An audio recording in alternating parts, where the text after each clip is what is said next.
Ladies and gentlemen, President George W. Bush.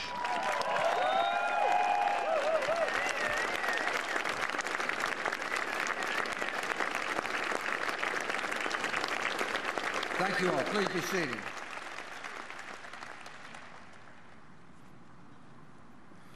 Oh, happy days. I want to thank you all for coming. Laura and I are thrilled to have so many friends, I mean a lot of friends, here to celebrate this special day. There was a time in my life when I wasn't likely to be found at a library, much less found one. Beautiful building has my name above the door, but it belongs to you.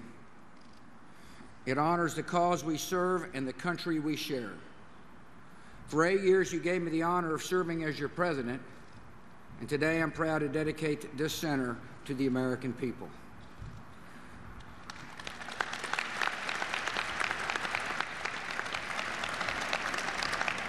I am very grateful to President Obama and Michelle for making this trip.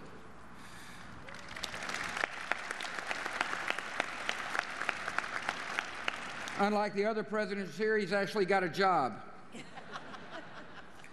President, thank you for your kind words and for leading the nation we all love. I appreciate my fellow members of the former President's Club, 42, 41, and 39. I want to thank you all for your kind words and the example you have set. Alexander Hamilton once worried about ex-presidents wandering among the people like discontented ghosts. Actually, I think we seem pretty happy. One reason is that we have wonderful first ladies at our side.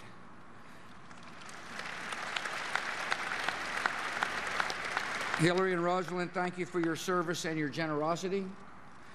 Mother and Laura, you know how I feel. Connie introduced the world leaders with whom I had the privilege to serve. You're good friends, and I'm honored to have you here in the Promised Land. I want to welcome the members of Congress. Mr. Speaker, appreciate you coming. And the diplomatic corps, I know you will all be happy to hear that this speech is a lot shorter than the State of the Union. I thank the governors, Governor of our own home state, and other governors, mayors, state and local officials who've joined us. I welcome members of my cabinet, the White House staff and administration, especially Vice President Dick Cheney.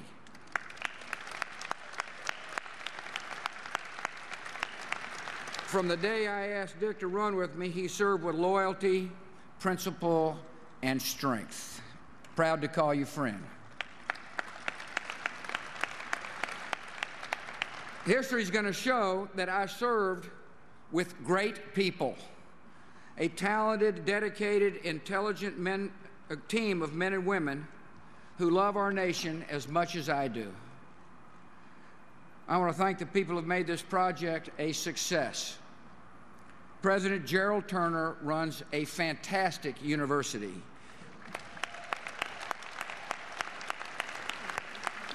A university with active trustees, dedicated faculty, and a student body that is awesome.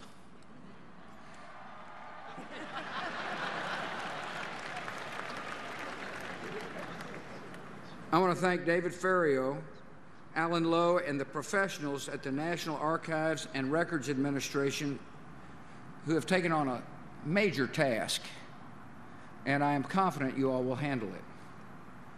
I appreciate the architects, landscapers, and designers, especially Bob Stern, Michael Van Valkenburg, and Dan Murphy. I want to thank the folks of Manhattan Construction, as well as all the workers who built a fine facility that will stand the test of time. I thank the fantastic team of the George W. Bush Center, headed by Mark Langdale and Jim Glassman, and my longtime pal, Donnie Evans. Much to the delight of the folks who worked on this project, we have raised enough money to pay our bills. We have We have over 300,000 contributors from all 50 states. And Laura and I thank you from the bottom of our hearts.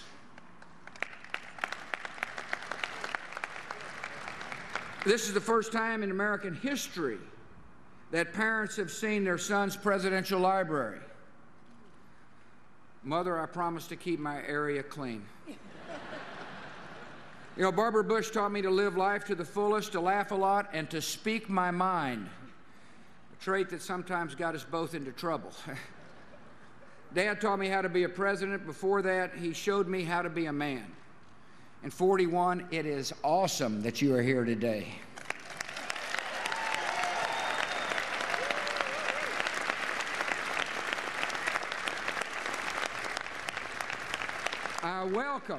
I welcome my dear brothers and sister, as well as in-laws, cousins, nephews, nieces, uncles, all of you, for joining us. Our family has meant more to me than anything, and I thank you for making it so. Not so long ago, this campus was home to a beautiful West Texan named Laura Welch. When she earned her degree in library science, I'm not sure this day is exactly what she had in mind. She's been a source of strength and support and inspiration ever since we met in the O'Neill's backyard in Midland, Texas. One of the joys of the presidency was watching Laura serve as First Lady. The American people rightly love her, and so do I.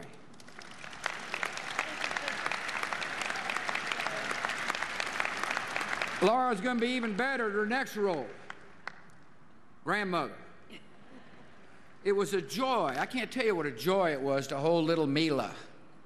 And I am really happy that Mila's mother and father, Jenna and Henry, could make it here today. Thank you all for coming. So if you don't have anything to do in the morning, tune in to the Today Show. Jenna's a correspondent, thereby continuing the warm relations the Bush family has with the national press. And I'm really proud of Barbara, who's with us, for her incredible work to serve others and to save lives.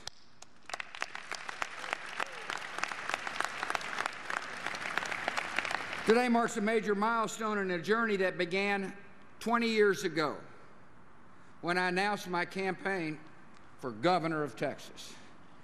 Some of you were there that day. I mean, a lot of you were there that day. I picture you looking a little younger. You probably picture me with a little less gray hair. In politics, you learn who your real friends are.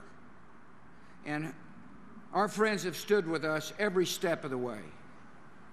And today's a day to give you a proper thanks.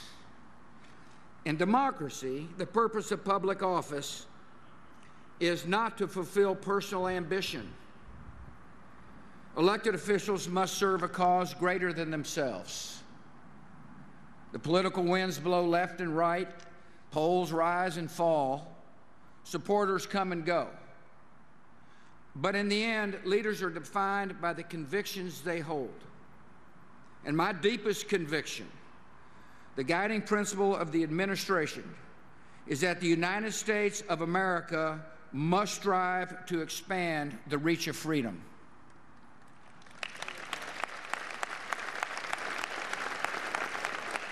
I believe that freedom is a gift from God and the hope of every human heart. Freedom inspired our founders and preserved our union through civil war and secured the promise of civil rights. Freedom sustains dissidents bound by chains, believers huddled in underground churches, and voters who risk their lives to cast their ballots. Freedom unleashes creativity, rewards innovation, and replaces poverty with prosperity. And ultimately, freedom lights the path to peace. Freedom brings responsibility. Independence from the state does not mean isolation from each other.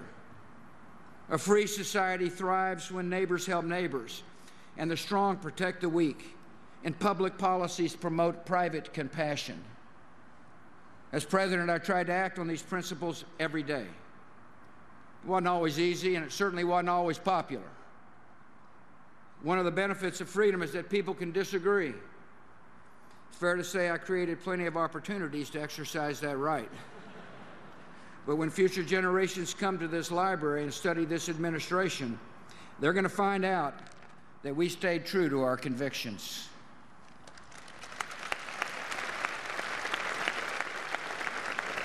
That we expanded freedom at home by raising standards in schools and lowering taxes for everybody. That we liberated nations from dictatorship and freed people from AIDS. And that when our freedom came under attack, we made the tough decisions required to keep the American people safe.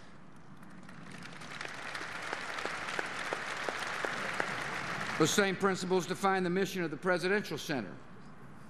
I'm retired from politics, happily so, I might add, but not from public service. We'll use our influence to help more children start life with a quality education, to help more Americans find jobs and economic opportunity, to help more countries overcome poverty and disease, to help more people in every part of the world live in freedom. We'll work to empower women around the world to transform their countries, stand behind the courageous men and women who have stepped forward to wear the uniform of the United States to defend our flag and our freedoms here at home. Ultimately, the success of a nation depends on the character of its citizens. As president, I had the privilege to see that character up close. I saw it in the first responders who charged up the stairs into the flames to save people's lives from burning towers. I saw it in the Virginia Tech professor who barricaded his classroom door with his body until his students escaped to safety. I saw it in the people in New Orleans who made homemade boats to rescue their neighbors from the floods. I saw it in the service members who laid down their lives to keep our country safe and to make other nations free. Franklin Roosevelt once described the dedication of a library as an act of faith. I dedicate this library with an unshakable faith in the future of our country. It's the honor of a lifetime to lead a country as brave and as noble as the United States. Whatever challenges come before us, I will always believe our nation's best days lie ahead. God bless.